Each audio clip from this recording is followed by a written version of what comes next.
Exodus chapter 7. Sinabi ni Lord kay Moses, "Ginawa kitang tulad ng Diyos sa harap ng hari ng Egypt, at ang kapatid mong si Aaron ang magiging prophet mo. Sasabihin mo kay Aaron lahat ng iuutos ko sa iyo, at siya naman ang magsasabi sa hari na payagang umalis ang mga Israelites mula sa Egypt.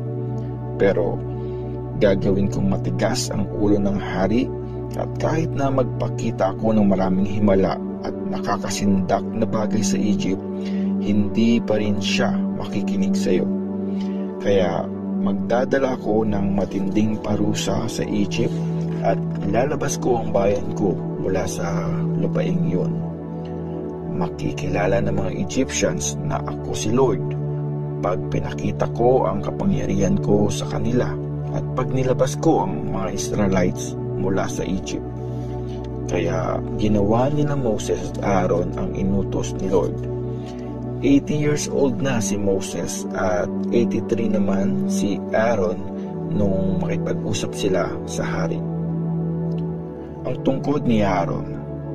Tapos sinabi ni Lord kina Moses at Aaron, "Kapag nagdemand sa inyo ang hari na magpakita ng himala, sabihin mo kay Aaron na ihagis ang tungkod niya sa harap ng hari, at magiging ahas ang tungkod." Kaya pumunta sina Moses at Aaron sa hari at ginawa ang inutos ni Lord. Hinagis ni Aaron ang tungkod niya sa harap ng hari at ng mga officers nito, at naging ahas ang tungkod.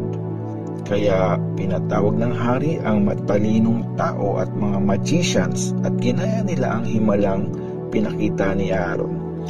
Hinagis nila sa lupa ang kanya-kanyang tungkod, at naging mga ahas din ang mga ito.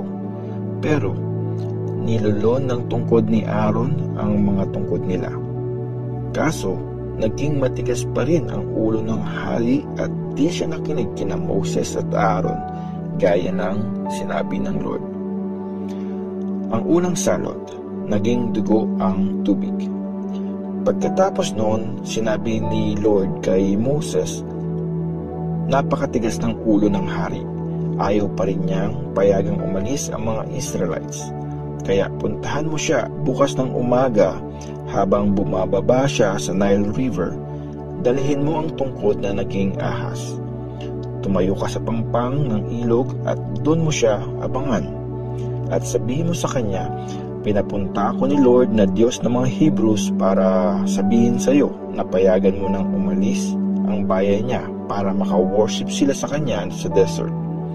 Pero ayaw mo pa rin makinig. Ngunit makikilala mo ngayon kung sino si Lord dahil sa mga gagawin niya. Tingnan mo, ihahampas ko ang tungkod ko sa ibabaw ng Nile River, at magiging dugo ang tubig nito. Mamamatay ang mga isda. Dahil dito, babaho ang ilog, kaya di maiinom ng mga Egyptians ang tubig nito." Sinabi pa ni Lord kay Moses, "Sabihin mo kay Aaron na itaas ang tungkod niya sa ibabaw ng mga ilog, kanal, at mga lawa sa Egypt. Magiging dugo ang tubig kahit sa mga batsyang gawa sa kahoy at mga batong jars. Kakalat ang dugo sa buong Egypt." Ginawa ni na Moses at Aaron ang inutos ni Lord. Inihampas ni Aaron ang tungkod niya sa ibabaw ng Nile River. Nakita ng hari at ng mga officers niya na naging dugo ang tubig sa ilog.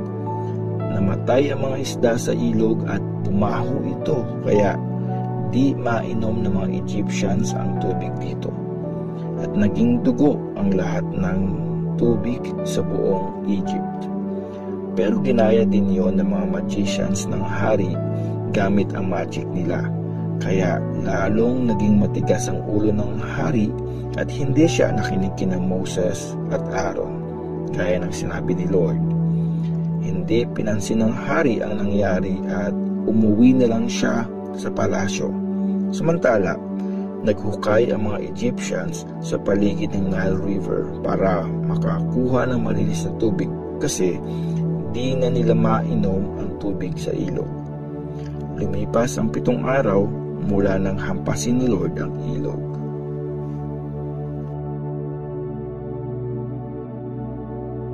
Exodus chapter 8. Ang pangalawang salot, ang mga palaka. Pagkatapos, sinabi ni Lord kay Moses, "Pumunta ka sa hari at sabihin mo, payagan mo nang umalis ang bayan ko para ma-worship nila ako. Pag di ka pumayag na umalis sila, paparusahan ko pa ang Egypt. Magpapadala ko ng mga palaka sa buong bansa mo. Mapupuno ng palaka ang Nile River. Papasok ang mga ito sa palasyo at aakyatin ang higaan mo. Papasok din ang mga ito sa bahay ng mga servants mo at ng mga Egyptians, pati ng mga oven at mga lalagyan ng pagkain. Magtatalunan ang mga palaka papunta sa iyo, sa mga Egyptians at sa lahat ng mga servants mo." Sinabi pa ni Lord kay Moses, "Sabihin mo kay Aaron na itaas niya ang tungkod niya sa ibabaw ng mga ilog, kanal at lawa para mapuno ng palaka ang Egypt." Kaya itinaas ni Aaron ang tungkod niya sa ibabaw ng tubig at napuno ng palaka ang Egypt. Pero nagaya ito ng mga magicians gamit ang magic nila. Nakapagpalabas din sila ng mga palakang kumalat sa buong Egypt. Pinatawag ng hari si Moses at Aaron at sinabi, "Ipag-pray niyo kay Lord na alisin ang mga palakang ito. Papayagan ko na kayong makaalis para makapag-offer ng mga sacrifices sa Kanya." Sumagot si Moses, "Sabihin mo kung kailan kita ipag-pray, pati na ang mga servants mo at mga nasasakupan mo para mawala ang mga palaka sa bahay niyo. Ang mga palakang nasa Nile River na lang ang maiiwan." Sumagot ang hari, "Bukas mo ako ipag-pray." Sinabi ni Moses, "Gagawin ko ang sinabi mo at malalaman niyo na walang katulad si Lord na Diyos namin. Mawawala ang mga palaka sa bahay mo, sa bahay ng mga servants mo at ng mga Egyptians. Mga palakang nasa Nile River lang ang maiiwan." Tapos, umalis na ng palasyo sina Moses at Aaron. Nagpray ng taimtim si Moses kay Lord na alisin na ang mga palakang pinadala niya sa hari. Pinakinggan ni Lord ang prayer ni Moses at namatay ang mga palaka sa mga bahay, courtyard at bukid. At ginather ng mga Egyptians ang mga patay na palaka at bumaho sa buong Egypt. Nang makita ng hari na patay na ang mga palaka, nagmatigas ulit siya. At gaya ng sabi ni Lord, hindi nakinig ang hari kina Moses at Aaron. Ang pangatlong salot, ang mga niknik. Sinabi ni Lord kay Moses, "Sabihin mo kay Aaron na ihampas niya sa lupa ang tungkod niya para maging niknik ang mga alikabok sa buong Egypt." Hinampas nga ni Aaron ang tungkod niya sa lupa at naging niknik ang lahat ng mga alikabok sa Egypt. Pinahirapan ito ang mga tao at mga hayop. Sinubukan ng mga magicians na gumawa ng mga niknik, pero nabigo sila. Meron pa rin mga niknik ang mga tao at mga hayop. Tapos, sinabi ng mga magicians sa hari, ang Diyos ang may gawa nito. Pero naging matigas pa rin ang ulo ng hari at di pa siya nakinig kina Moses at Aaron gaya ng sinabi ni Lord. Ang pang-apat na salot, ang mga langaw. Tapos, sinabi ni Lord kay Moses, "Bukas ng umaga, magpakita ka sa hari. Pagpunta niya sa ilog at sabihin mo sa kanya na payagan na niyang umalis ang mga Israelites para ma-worship na nila ako. At pag hindi pumayag ang hari, padadalhan ko siya ng maraming langaw, pati na ang mga servants niya at mga Egyptians. Mapupuno ng langaw ang bahay ng mga Egyptians, pati na ang mga lupa kung saan sila nakatira. Pero sa araw na yon, ililigtas ko ang Goshen, kung saan nakatira ang bayan ko. Hindi magkakaroon ng mga langaw doon. Gagawin ko to para malaman ng hari na akong si Lord ay nangingibabaw sa Egypt. Gagawa ko ng himala bukas at makikita nila ang pagkakaiba ng bayan ko sa bayan ng mga Egyptians." Kinabukasan, Nagpadala nga si Lord ng napakaraming langaw sa palasyo ng hari, sa bahay ng mga servants niya, at sa buong Egypt. Sinalanta ng mga langaw ang buong Egypt. Pinatawag ng hari sina Moses at Aaron at sinabi, "Sige, mag-offer na kayo ng sacrifices sa Diyos nyo, pero dito lang sa bansa ko." Pero sumagot si Moses, "Di po namin pwedeng gawin yan kasi ma-offend ang mga Egyptians pag nag-sacrifice kami ng mga hayop para kay Lord na Diyos namin. At pag nakita ng mga Egyptians ang mga isa-sacrifice namin, ma-offend sila at babatuhin nila kami hanggang mamatay. Kailangan namin maglakbay ng 3 araw sa desert para mag-offer ng sacrifices kay Lord na Diyos namin, gaya ng utos niya." Sinabi ng hari, "Papayagan ko kayong mag-offer ng sacrifice sa desert para kay Lord ng Diyos nyo, pero wag na kayong masyadong lalayo. Ipag-pray nyo rin ako." Sumagot si Moses, Pag-alis ko rito, magpe-pray ako sa Lord na paalisin niya na bukas ang mga langaw mula sa inyo, sa mga servants nyo, at sa mga Egyptians. Pero wag mo na kaming lolokohin at wag mo na kaming pipigilang mag-offer ng sacrifices kay Lord. Umalis na ng palasyo si Moses at nag-pray kay Lord. At nakinig si Lord sa prayer ni Moses. Kaya nawala ang mga langaw sa hari, sa mga servants, at sa mga Egyptians. Walang natirang langaw kahit isa. Pero nagmatigas pa rin ang hari at di niya pinayagang umalis ang mga Israelites. Exodus chapter 9. Ang ika-5 salot, ang pagkamatay ng mga hayop. Sinabi ni Lord kay Moses, "Pumunta ka sa hari ng Egypt at sabihin mo ito sa kanya, Ako si Lord, ang Diyos ng mga Hebrews.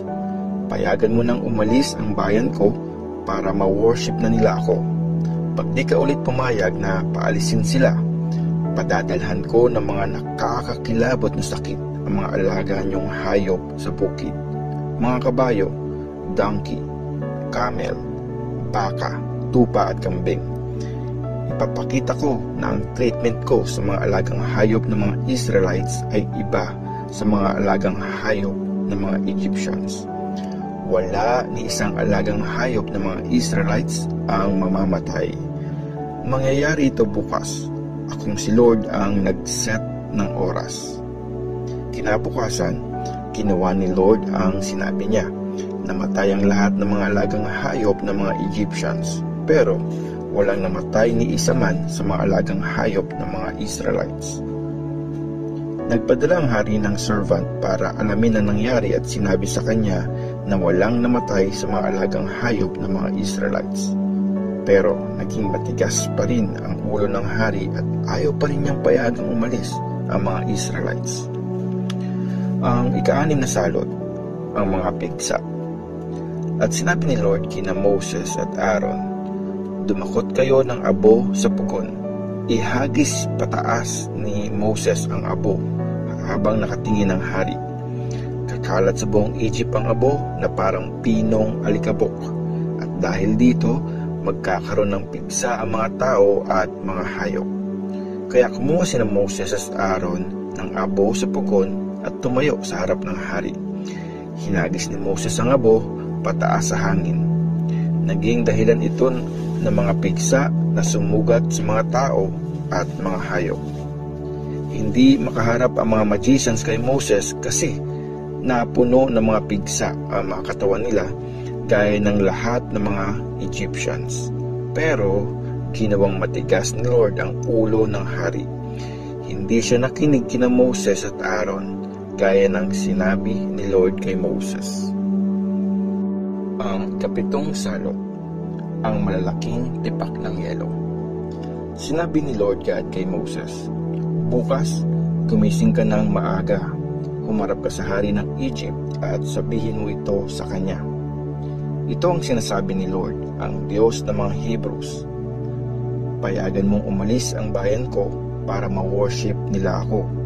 This time, ipapadala ko lahat ng mga salot sa iyo, sa mga servants at mamamayan mo, para malaman mo na wala akong katulad sa mundong ito. Actually, pwede kong gamitin ang power ko at padalahan ka at ang bayan mo ng mas malalang salot. E di sana matagal ka nang nabura sa mundong ito.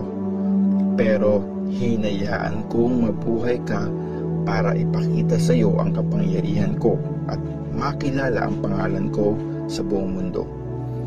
Pero sa sobrang yabang mo pa rin sa bayan ko at ayaw mo silang palayain. Kaya bukas sa ganitong oras, magpapaulan ako ng malalaking tipak ng mga yelo na never pang naranasan sa Egypt. Ngayon, utusan mo ang mga kababayan mo na isilong ang mga hayop at lahat ng meron ka na nasa bukid. Mababaksakan ng yelo at mamamatay ang lahat ng mga tao at mga hayop na di naisilong. Natakot ang ilang servants ng hari dahil sa sinabi ni Lord, kaya pinasilong nila ang mga alipin at ang mga alagang hayop nila. Pero hindi nakinig ang iba sa warning ni Lord at pinabayaan nila sa labas ang mga alipin at mga alagang hayop nila. Tapos sinabi ni Lord kay Moses, itaas mo ang kamay mo sa langit para umulan ng malalaking tipak ng mga yelo sa buong Egypt at mababaksakan ang mga tao, mga hayop at ang lahat ng mga halaman sa bukid. Tinaas nga ni Moses ang tungkod niya at nagpadala si Lord ng kulog at ng malalaking tipak ng yelo at tumama ang kidlat sa lupa. Nagpadala si Lord sa Egypt ng malalaking tipak ng yelo na may kasamang sunod-sunod na pagkidlat. Yun ang pinakamalakas na pag-ulan ng mga yelo sa buong history ng Egypt. Sa buong Egypt, umulan ng yelo at nabagsakan at namatay ang lahat ng mga tao at mga hayop na hindi nakasilong. Nasira lahat ng mga halaman at bawat puno sa bukid. Pero sa lupain lang ng Goshen, kung saan nakatira ang mga Israelites, hindi umulan ng yelo. Pinatawag ng hari sina Moses at Aaron at sinabi, nagkasala ako ngayon. Tama si Lord. Nagkamali ako at ang bayan ko.